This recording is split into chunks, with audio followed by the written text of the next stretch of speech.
सर्वसामान्यांच्या हक्काचा आवाज जागर जनस्थान। दिंडोरी तालुक्यातील राजापूर येथील सुदाम श्रीपत देशमुख यांच्या घराला आग लागून सर्व संसार उपयोगी साहित्य घर जळून खाक होत लाखोचे नुकसान झाले असून सुदैवाने यात जीवितहानी झाली नाही।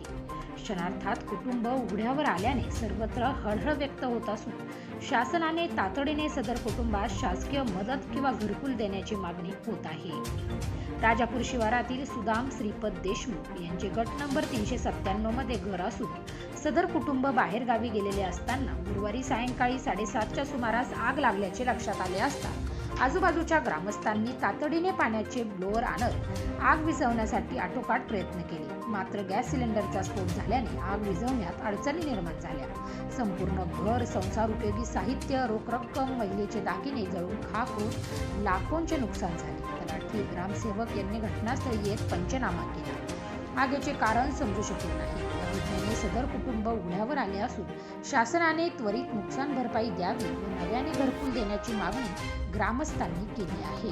जागर जनस्थानसाठी अशोक निकम, दिंडोरी।